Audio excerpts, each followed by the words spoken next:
Hello and welcome to Pathological Demand Avoidance Syndrome, PDA. This is Module 1. My name's Andrew Whitehouse and I will be running this course for you. So, if you want to be in touch with me, you can get hold of me on Facebook, Andrew Whitehouse at People First Education, Twitter at Andrew WSEN, Instagram at Andrew WSEN, and you can get me on LinkedIn. Andrew Whitehouse with a load of letters after his name, and you can email me old school Andrew at peoplefirsteducation.com. I've also got a online contact form on my website, peoplefirsteducation.com. Tell you a little bit about me. I'm a TEDx speaker. I delivered TEDx from disability to superpowers. You can see that on TED.com or on YouTube. I'm also a Bamford lecturer where I delivered creating autism-friendly audiology clinics. Again, that's on YouTube.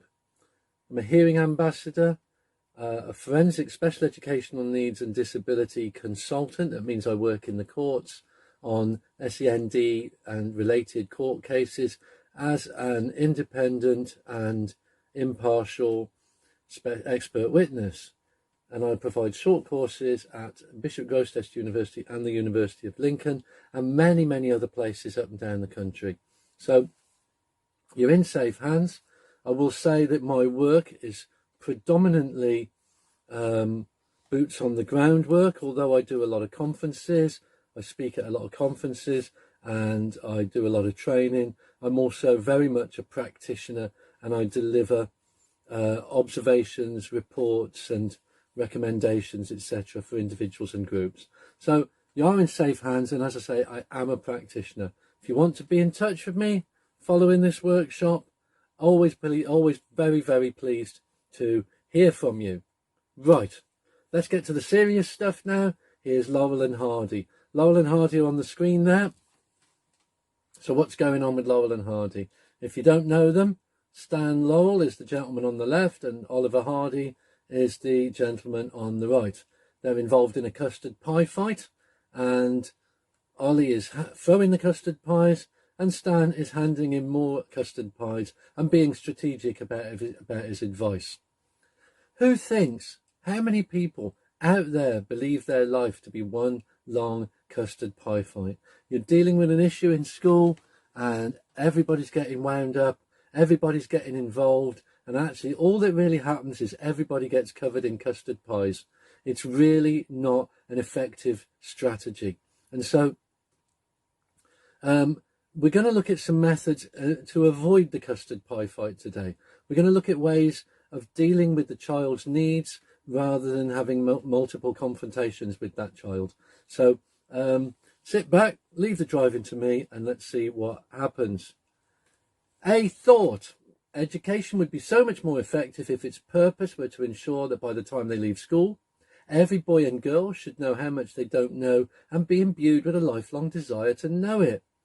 Okay, that was Sir William Haley, an eminent educationalist of days of yore, and I think he was probably right. I think the point is that we need to motivate children, and in order to motivate children, we need to look at their individual needs. And in order to look at their individual needs, we have to have a deeper understanding of special educational needs and disability and everything else.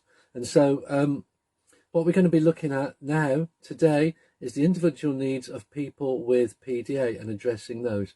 But I would suggest that you can transpose that slide to any course, any educational course that you could deliver about anything in education. We need a cohesive, unified team approach. What is the importance of a cohesive, unified team approach? I will tell you. We need to talk to each other. We need to share information. We need to share ideas. We need regular updates from each other. We need learning walks. We need staff meetings that talk about SEN issues. We need to have shared ideas in staff meetings. We need to do all of this stuff because there are no passengers on Spaceship Earth.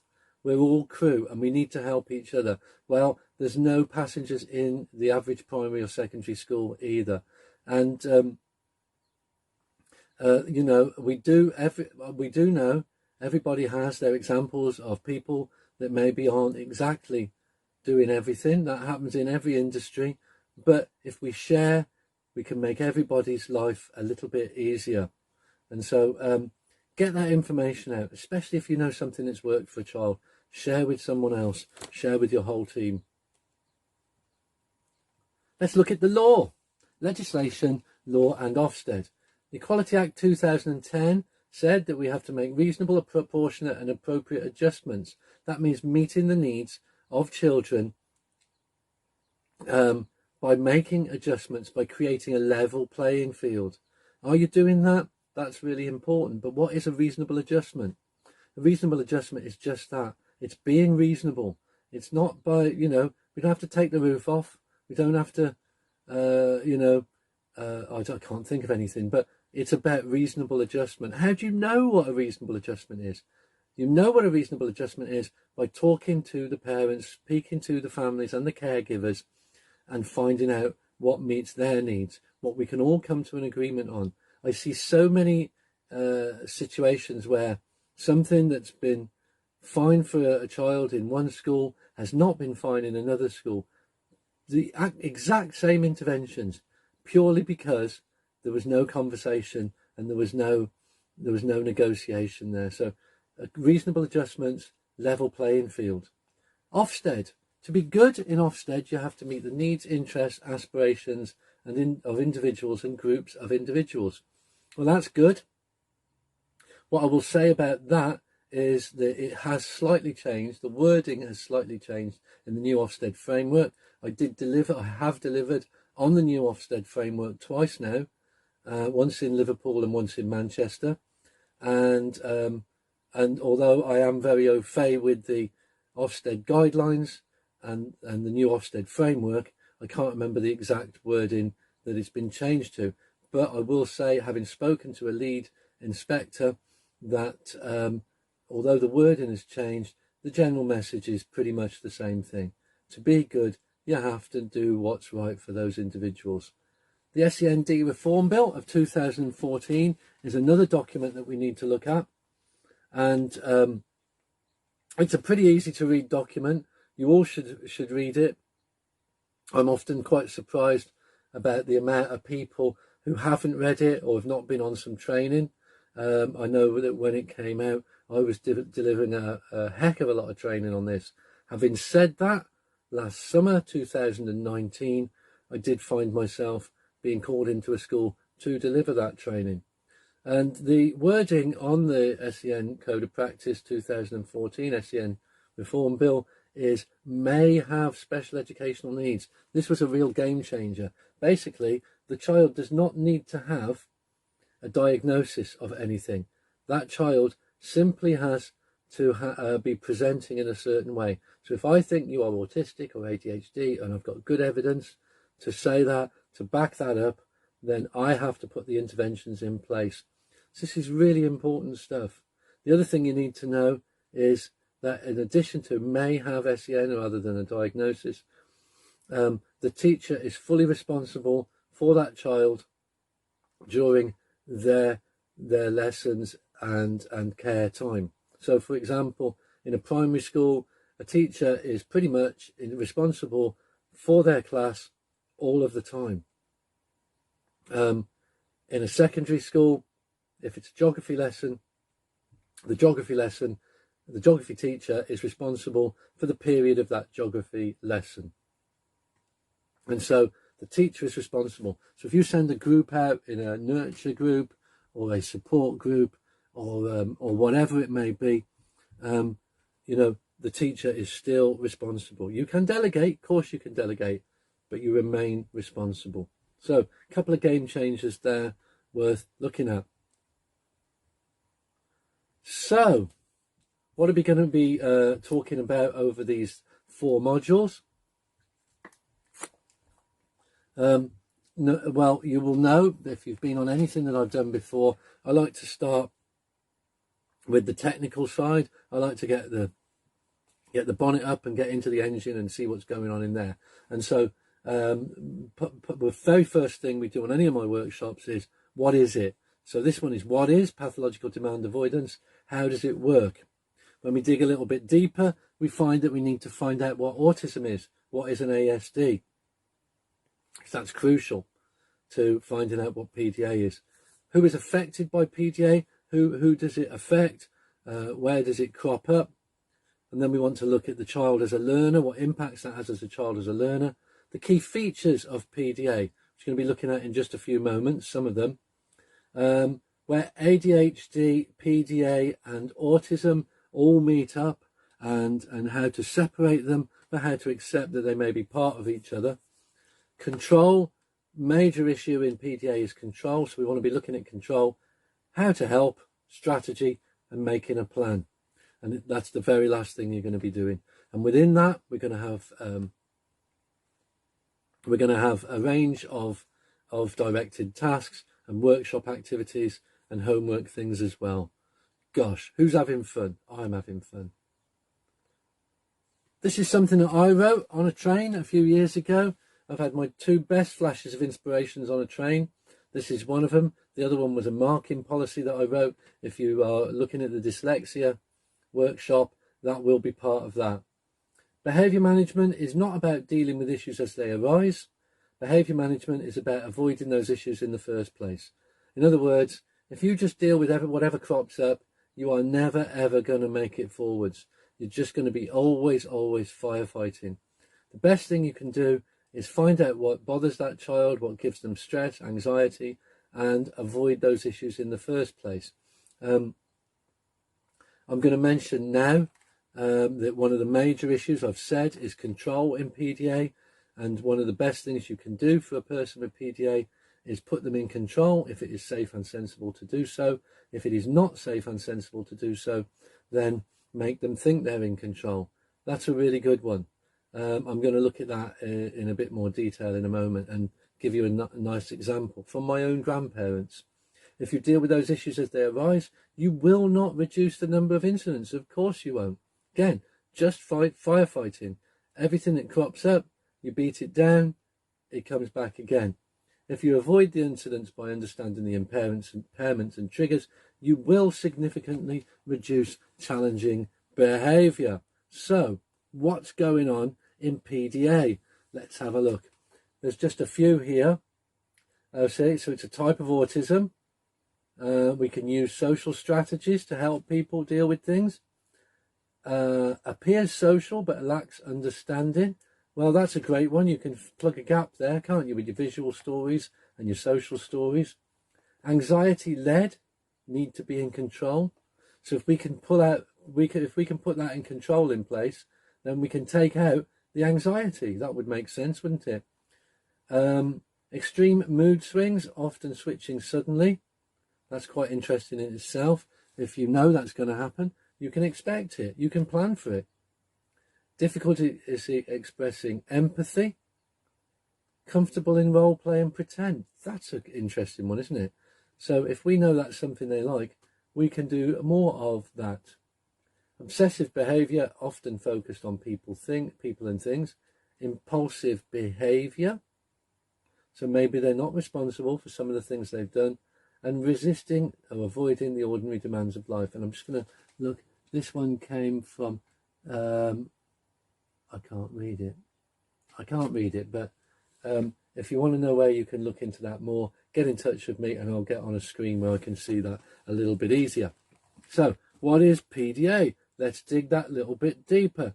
PDA stands for Pathological Demand Avoidance Syndrome. Gosh, that's a mouthful, isn't it? I'm pleased they abbreviated it to PDA. Pathological Demand Avoidance Syndrome. I would say PDA from parents comes up more than anything else at the moment. It goes through phases. I think my child has Asperger's syndrome. Asperger's syndrome was one that I would hear an awful lot about back when back when that was on everybody's sort of everyone's horizon, on everyone's radar. ADHD, I think this child has got ADHD, was a big one. pathological demand avoidance syndrome is the one now, as of when we speak, summer 2020. And so PDA, that's one. Now that's interesting because whether it's PDA, Asperger's syndrome, autism, ADHD, doesn't matter. If you get a really good diagnostic, a good diagnosis, they won't assess you for PDA if you get the right person. What they will do is they will assess you for all of those things and see what you've got. This is partly because a lot of these things, they come together.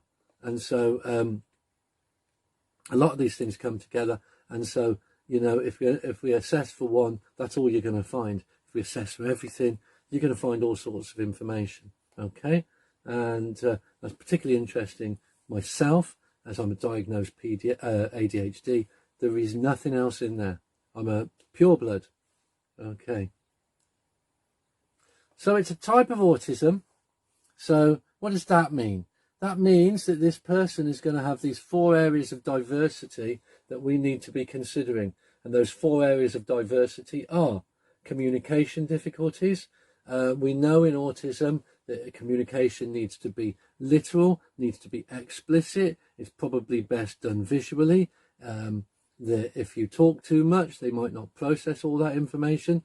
That communication needs to be done in a way that they are not trying to do something else at the time. So if they are reading a book, watching TV, looking at something on a whiteboard, that's not a good time to communicate with them. That's because of what we now call flexible thinking, lack of flexible thought, which used to be called rigid thinking. In there, what we're saying is that they have single attention. They can do one thing at a time. And so that single attention, could also be called multitasking, is within that. So communication needs to be part of that single attention. So you need to get their attention. You need to talk to them. Hopefully that will go in. Use a visual, even better. That rigid thinking or lack of flexible thought would also cover things like obsessions. Obsessions come in many, many forms, but they will be in there with PDA as well as any other type of autism. Those obsessions also in PDA have that extra element of the need to be in control. So obsessively need to be in control. Then we can move on. Social and emotional understanding, as we saw in some of those images on that previous slide. Lacking empathy for others, finding social situations difficult, that sort of thing. And so we need to, again, plug that gap and put that social understanding in there. There is no reason why these things can't be learned. The only difficulty you have is that it's a very involved process, but you can do this stuff. And I would ask anyone who's looking at this PDA workshop, the 4 modules of PDA, I would ask anyone who's doing that to go back to the autism workshops, which I think there are five autism workshops. Look at those and gather information from those as well. So you know, there's worth digging deeper into PDA and of course autism. And then we have sensory issues in autism and PDA. So too hot, too cold, too noisy, too bright, too loud, all those things. But loud and noisy, the same thing. Too smelly, all those sorts of things. They can be a difficult part of life for people with PDA. Okay, lots of information there. So what is autism? Okay, there are hundreds and hundreds of different types of autism. So we have a blanket umbrella term, if you like, called autistic spectrum disorders, and they cover all these different types of autism. I'm not talking from a diagnostic point of view here, by the way. I am talking about an interventional point of view. So you've got classic autism, Kanner's autism, which is one type. You've got Asperger's syndrome, which is another type, and you've got PDA, which is another type, and loads more under there. And so as a matter of fact, a person with PDA is actually autistic. you are an autistic person if you have PDA. So we need to consider that as well. And again, that's why I say do go back to those other workshops and have a good look at them.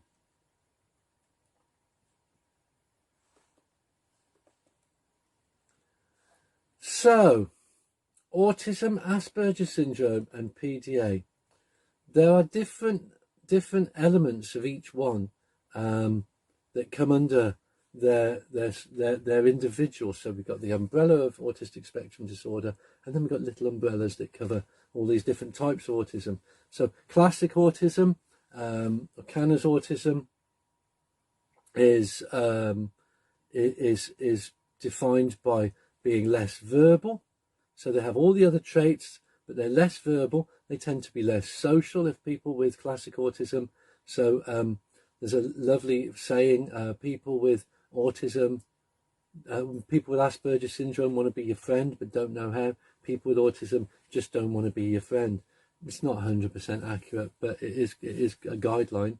So Asperger's syndrome, by the very nature of that last statement, means that these people, they tend to crave more social interaction, but what they crave more social interaction, but what they struggle with is the social language. Although they talk a lot more than people with classic autism, they do struggle with socially acceptable language. So that's autism and Asperger's syndrome. So PDA, I'm going to talk about in a minute, but the thing with PDA is that they have anxiety-led need to be in control, and that's the major differing element in their type of autism.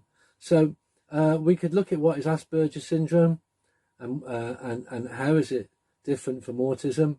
It is considered to be a mild form of autism by some people. That's possibly true, but what I would say is that it still affects their life in an adverse way if they haven't learned those skills to manage it. So those with autism don't attempt to create relationships.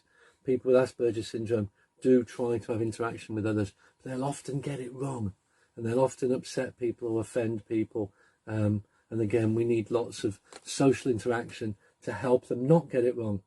Asperger's doesn't really normally affect spoken language skills, but it does have issues with social language skills. People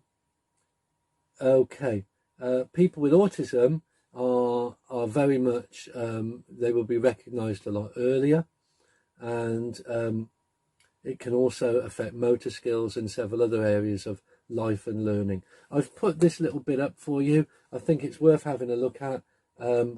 It's by no means everything, but it has got a lot of good little points on there that you can refer to, and it does get you thinking on the right level, but it isn't a substitute for doing some real deep study into it. Okay, so PDA, anxiety-based control. It's all about the control. And as I've said already to you, the major thing you can do with PDA and control is either put them in control if it is safe and sensible to do so, or make them think they're in control. And again, I am going to give some examples of that throughout these workshops. Some really, really good examples that I've picked up during my practice up and down the country. So PDA still has the social emotional difficulties, still has the lack of flexible thought, still has the communication issues, still has the sensory, but it's got this underlying thing about being in control, and that control is anxiety led. Okay, little bit of a break here for you. I'm the boss in this house, and I've got my wife's permission to say so. My grandfather passed away in 1976. This was a coffee mug that he had. I'm delighted, and he loved this mug. He absolutely loved this mug. And I'm absolutely delighted to say that they still sell them. And I just thought, isn't that fantastic that they still sell these things? I wonder if it's teetering on the socially unacceptable, but it certainly existed, and it certainly does make a really good example for this workshop today. So his name was Herbie and his wife was called Maisie, and they're both no longer with us.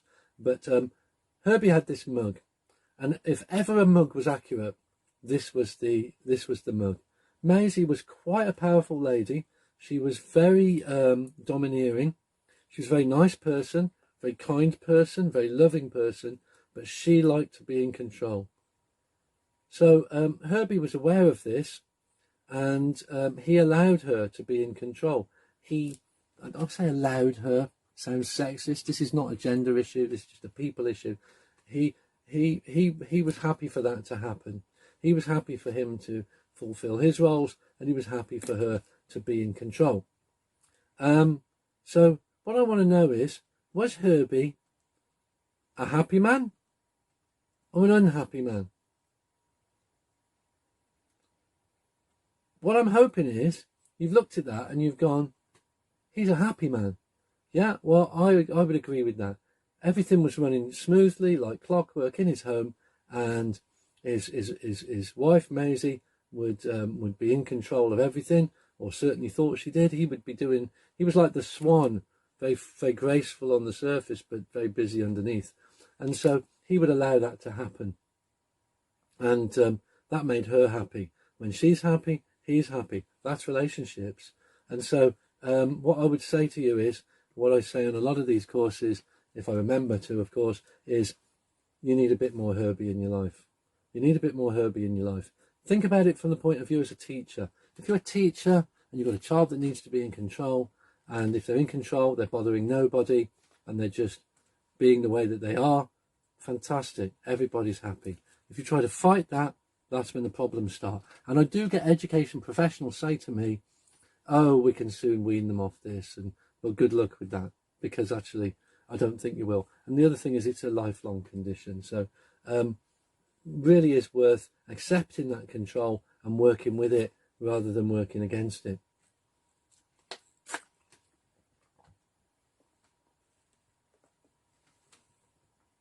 And I think this kind of sums up that previous slide quite nicely. Life will continue to send you the same challenges over and over until you learn the lesson. If you see a pattern, seek the lesson. And what I would say about that one is that, if you are aware that that person, maybe a person you live with, a person you teach or what have you, has that need to be in control, work with it. Really, really, please work with it. You will benefit greatly from that. If you see a pattern, seek the lesson.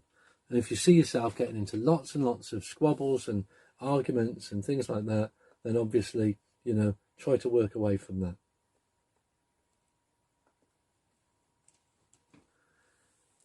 Pathological demand avoidance syndrome is not gender specific. Neither is autism. And so there are lots of people that would argue that autism is predominantly a male condition. It is not. It is often harder to identify in females, and you might see different presentations in females, but it is not gender specific. So if you're being told it's more boys than girls, it's not.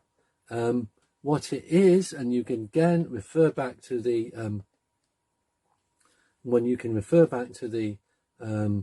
the autism workshops, it is definitely a male brain condition. Male brain, if you look into this, male brain is a theory from Simon Baron-Cohen at the University of Cambridge, and what he talks about is male brain and the dominant areas in male brain. Male brain is not a gender thing either.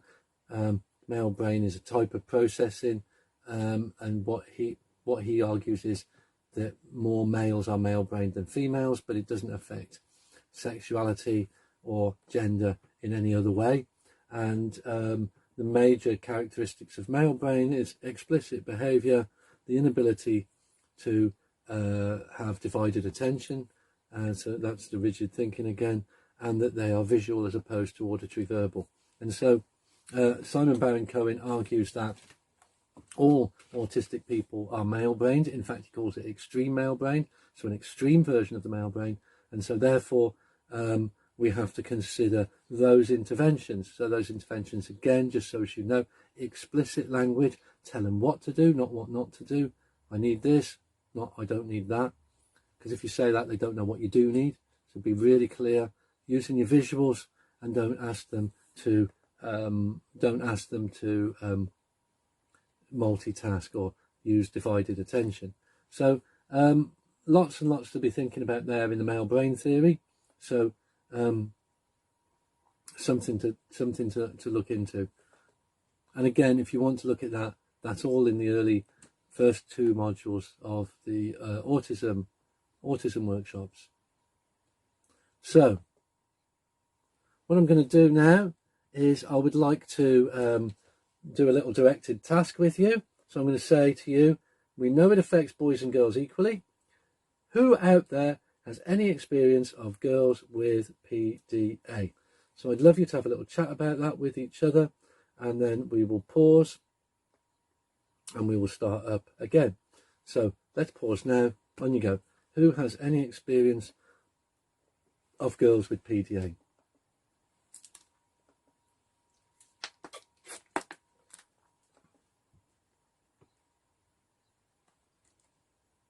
Welcome back. Okay, so I hope you had some good ideas go down there. I'd love you to share with me some of this stuff by email. One of the thoughts I'm having is that we might put up a final workshop just about some of the interactions that we've had and cover some of that. That would be great fun, wouldn't it?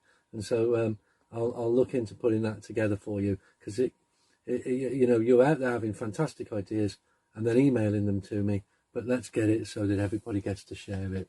That would be great.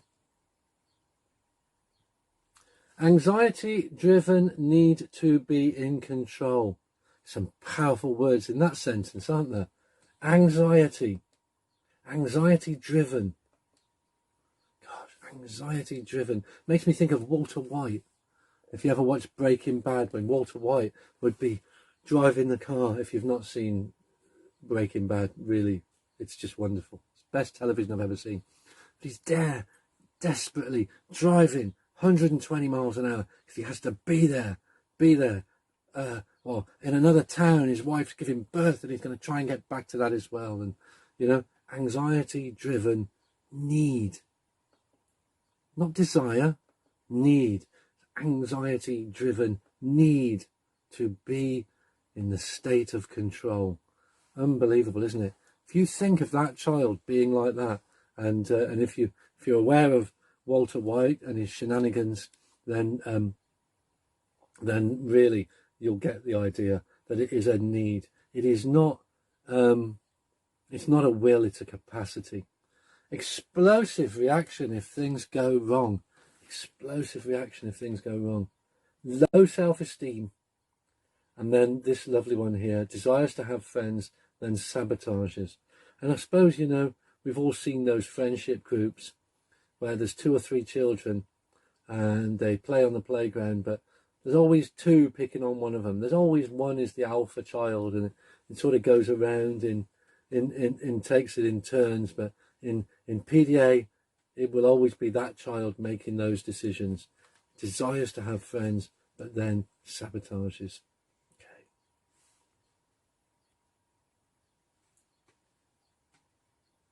Then we get into some of the more autistic traits there. Lack of permanence and transfer of learning. This is the rigid thinking. This is the lack of flexible thought. So I can learn how to do something here, but I can't put it there. That's fascinating, isn't it? I can do it here, but I can't do it there. And that's the transfer of learning. Lack of permanence. So again, what I would say to you is you have to be explicit with that person and say, do you remember the thing you did over here? Well, we're going to this place and you can do it exactly the same again. And it reminds me of my friend and colleague, Ros Blackburn, who's an autistic lady. Again, refer back to the autism workshops. And she's an autistic lady who talks about her autism, and that's kind of one of her jobs, that she goes out and delivers lectures. and she delivers, she has one real major workshop, which does change from place to place, and it's called Illogically Logical, or Logically Illogical, something like that. Gosh, I should know that. But anyway. Logically illogical. Logically Illogical, says our producer. Thank you. And so Logically Illogical, and she delivers that. What was I saying about that? Oh yeah, and she'll go to a venue and they're pretty much the same. There'll be tea, coffee and biscuits on. There'll be a little bit of a stage and she'll do her talk. But you know what? She struggles from venue to venue because they're not the same. She has a lack of permanence and transfer of learning. Ambivalent about succeeding and enjoying. This is not so autistic, although it can be. But, you know, I don't really care. Why should I be bothered? You know, and that's when we get to that first slide from Sir William Haley about motivating children to be lifelong learners. Poor regulation of emotions, and they can be quite extreme emotions. They can be quite out there. So poor regulation of emotions, and that would refer to the second, the fourth slide there, the fourth bullet point there, variable behaviour. What you get on one day, you may not get on another. And then finally, sensory intolerances, which I did talk to you about, that they can cause those issues and they can influence the learning, they can influence the behaviour, they can influence the emotions. So lots to be thinking about there. Right. Thank you to Isaac, our producer, director and editor there. He's getting quite an education in special educational needs and disability here. So picking up quite a lot there. Right. So key features of PDA, a passive early history in the first year. So first year of life, there we're getting all those lovely things that you look out for with your newborn baby are not necessarily happening. So that passivity would be maybe they don't reach down for the things that they want. They drop stuff and just, well, that's gone now. They just watch. They don't get involved in that. And this is kind of the same, very similar in classic autism, and it does get picked up. It does get picked up. You're likely to be meet a response of "don't worry," but as I say, this does get picked up by parents, and it does get reported back to medical professionals. So passive early history, passive in infancy, and so that first year and onwards, you start seeing a little bit of a pattern there that maybe you're not, that's not what you'd expected. Right. Okay.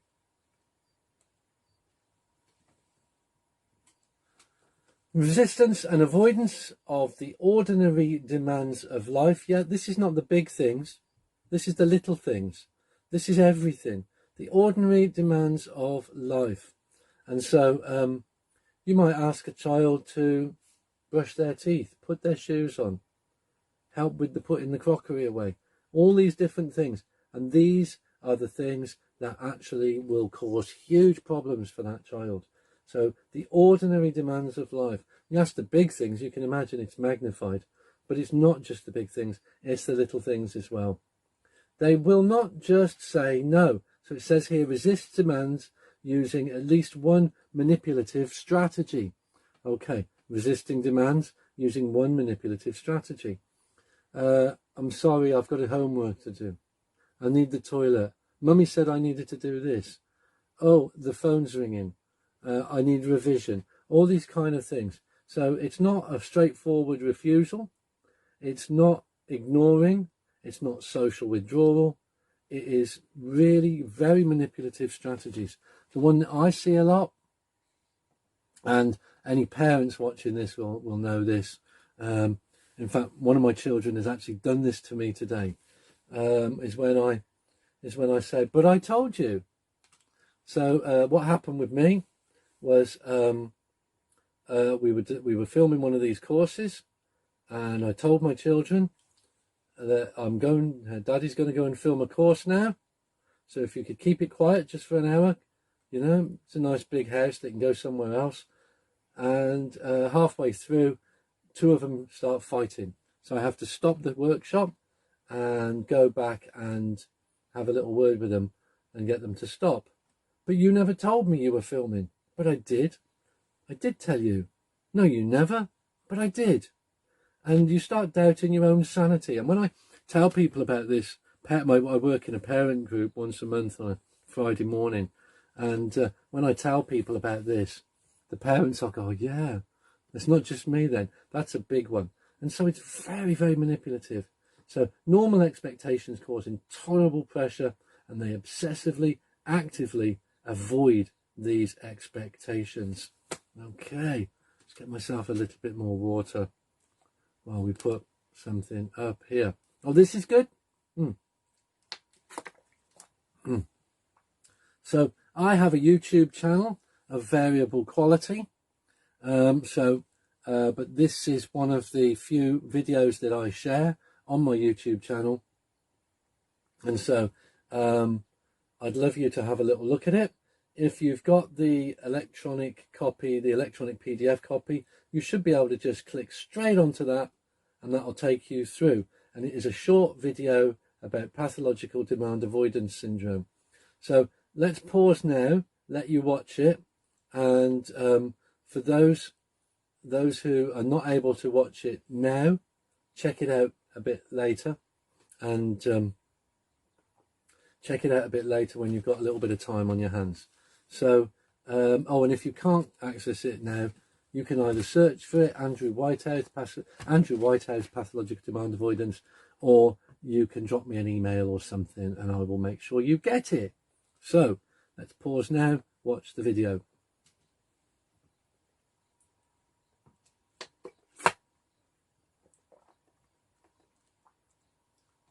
Welcome back. Okay, so those who've seen it, don't break the secret for those who haven't seen it. I do hope you don't think I've gone completely mad. To be honest with you, that video, it really, really sums up PDA to me. It really, really does.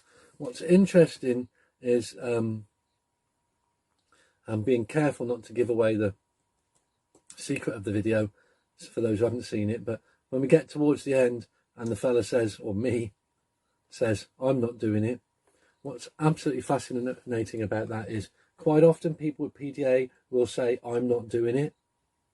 And then you get into the custard pie fight. Yes, you are. No, I'm not. Yes, you will. Right, I'm taking your phone off you, or whatever escalation you've got in mind there. Actually, quite often, if they say, I'm not doing it, and you say, fine, and you walk away, you'll come back and they are doing it. Because the logical side of them then goes, actually, I will do this because teacher's going to be annoyed with me, or parent is going to be annoyed with me, or whatever. And so that I'm not doing it often does turn into I've done it. Okay. Common phrases in PDA for distraction. Can't really think of anyone, but you know, just basically, oh look, there's a squirrel in the garden, or just anything to take your mind off things. We sometimes get issues with younger children who might do something silly, like, you know, take the trousers off and start dancing on tables and things like that. They are quite often avoidance strategies. An acknowledgement, self-excusing. I'm sorry, I can't. I have to do this first. It's a distraction. Oh, look, a distraction.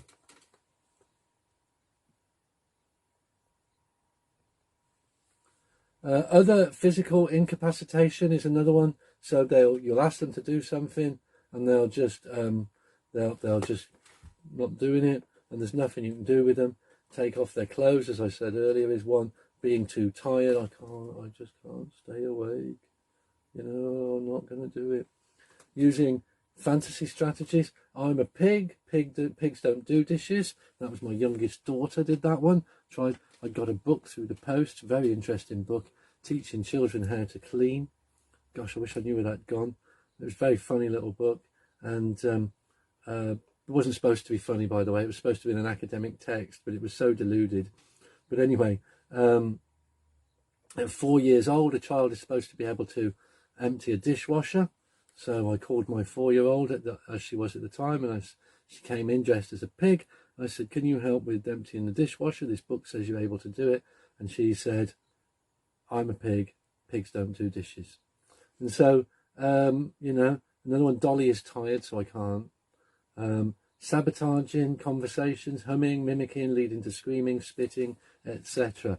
All those different things. Okay.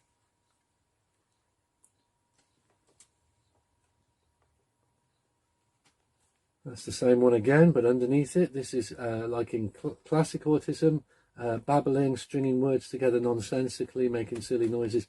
These are all distraction techniques, and they are all anxiety-led stress, even though they can and may be able to speak normally.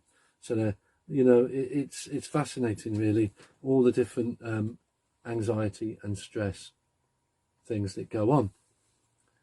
They may well prefer adult company, but unaware of that status. So they don't know really the difference between adults and children. So they will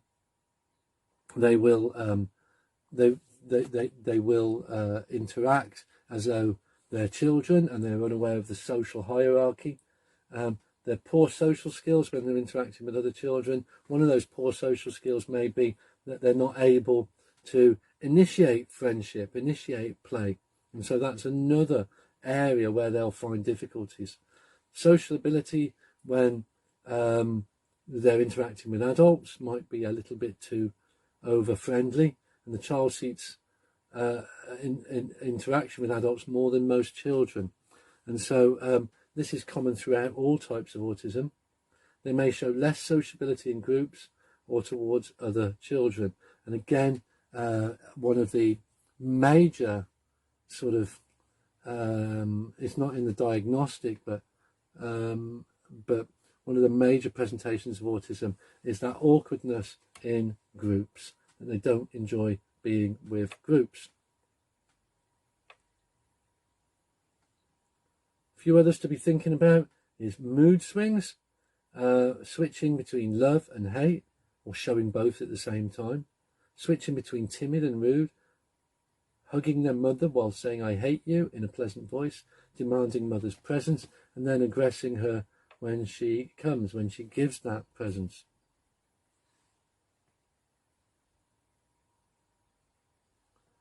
Comfortable, sometimes to an extreme extent, in role playing and pretending. Role play in PDA is very much one of the big strategies that we use. Children with PDA really do seem to enjoy role play in a way that children with autism and children with Asperger's syndrome and other forms of autism don't seem to enjoy quite so much. They can engage in a level of pretend, of play, that is not normally expected with children on the autistic spectrum. And quite often they become more engrossed in role play than they do with reality. So just to look at a few other areas of these features, they use role play and pretense as a coping strategy. Baby play, doing baby noises, baby voices. Lots of pretend play and mimicry or role playing, and copying others, people off the television, family members, neighbours, children at school, teachers.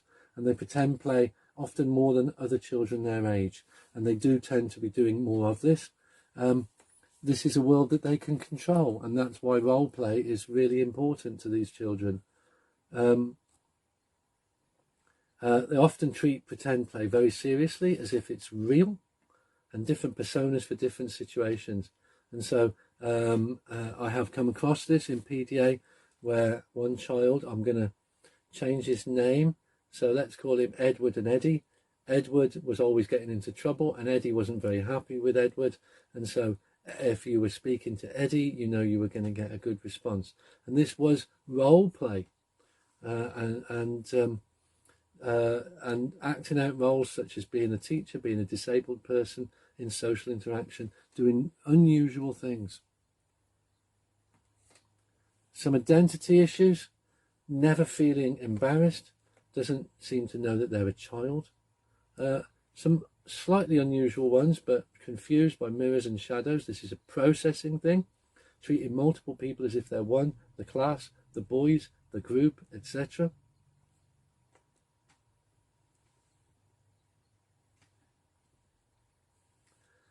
Some of the language issues that you might find: delay, preschool speech delay, also seen in classic autism, often accompanied by sudden catch-up in late preschool years, over-the-top facial expressions. This is by learning from what we call in their social mimicry. So they're copying things they've seen, so they do it in quite an over-the-top way. Echoing, repeating what other people have said, repeating trailers from the television, repeating jingles off the radio, any of those things, that they will be doing this kind of stuff. And with that echoing, we call that echolalia. It's very common in classic autism, and it's more often seen when very young or when under stress. And so you might find that your person with PDA, or indeed classic autism, it's worth saying that, might slip into echolalia or different accents or impersonating different people when they're in a stressful situation. It's a lovely way they can be someone else. A few more features that you might be interested in: over strong eye contact, too much eye contact, people don't like it, coming on too strong, hugging people they've just met, stroking other children, etc. Things that make people uncomfortable. Obsessions, most behaviours undertaken obsessively, especially demand avoidance, low level academic achievement, blaming others, often people they don't like, and blaming others, often people they don't control. So we're here, we're at the directed task. This is what I would like you to look at. We've looked a lot at the differences between teaching children with PDA and children with CANAS, classic autism, autism, Asperger's, and PDA. What are the differences? What are the differences? What can you see? I'm not after an academic answer. I'm just thinking about your on-the-ground practice. How can you see this as being different, and what can you do to make this different? Thank you very, very much for listening, and I look forward to seeing